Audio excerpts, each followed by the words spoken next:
উত্তর আমেরিকা মহাদেশে অবস্থিত ৫০টি অঙ্গরাজ্য, একটি যুক্তরাষ্ট্রীয় জেলা ও ৫টি অঞ্চল এবং কিছু ক্ষুদ্র বহিঃস্থ দ্বীপপুঞ্জ নিয়ে গঠিত যুক্তরাষ্ট্রীয় সাংবিধানিক প্রজাতন্ত্র। আয়তন প্রায় ৯৮.৩ লক্ষ বর্গ কিলোমিটার আয়তনের মার্কিন যুক্তরাষ্ট্রের জনসংখ্যা প্রায় ৩২,৮২,০০,০০০, যা বিশ্বব্যাপী সর্বমোট জনসংখ্যার মাত্র ৫%।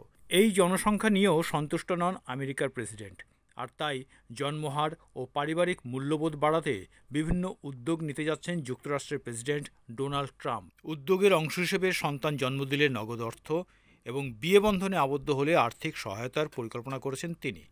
সোমবার ২১ এপ্রিল এক প্রতিবেদনে এই তথ্য জানায় সংবাদ মাধ্যম নিউ ইয়র্ক টাইমস।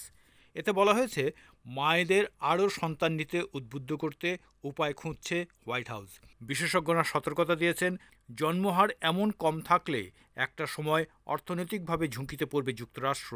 তাদের দেশে কর্মক্ষম মানুষের সংখ্যা কমবে এবং বয়স্ক মানুষের সংখ্যা বৃদ্ধি পাবে।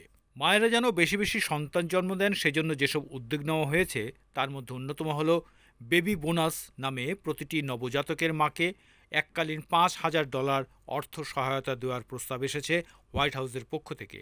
পাশাপাশি ৬ বা তার বেশি সন্তান জন্ম দেওয়া মায়েদের জন্য চালু করা হচ্ছে মাতৃত্বের জাতীয় মেডেল। নিউ ইয়র্ক টাইমসের প্রতিবেদনে বলা হয়েছে, বিবাহিত দম্পতিদের জন্য থাকছে আর্থিক সহায়তা। বিয়ের প্রতি উৎসাহ জাগাতে এই উদ্যোগ নেওয়া হচ্ছে বলে জানানো হয়। স্কলারশিপ ক্ষেত্রেও থাকছে গুরুত্বপূর্ণ পরিবর্তন। ফুল ব্রাইট স্কলারশিপের ৩০% বরাদ্দ রাখা হচ্ছে বিবাহিত আবেদনকারী এবং বিশেষ করে মা শিক্ষার্থীদের জন্য। যেসব দম্পতি স্বাভাবিকভাবে সন্তান নিতে পারছেন না তাদের জন্য ইনভিট্রো ফার্টিলাইজেশন পদ্ধতিতে বড় ধরনের ভর্তুকি দেওয়ার প্রস্তাব দেওয়া হয়েছে। পরিবার ভিত্তিক সমাজ গড়ে তোলা এবং ভবিষ্যৎ অর্থনৈতিক স্থিতিশীলতা নিশ্চিত করতে ডোনাল্ড ট্রাম্পের এই পদক্ষেপকে বলিষ্ঠ সামাজিক নীতিগত অবস্থান হিসেবেই দেখা হচ্ছে।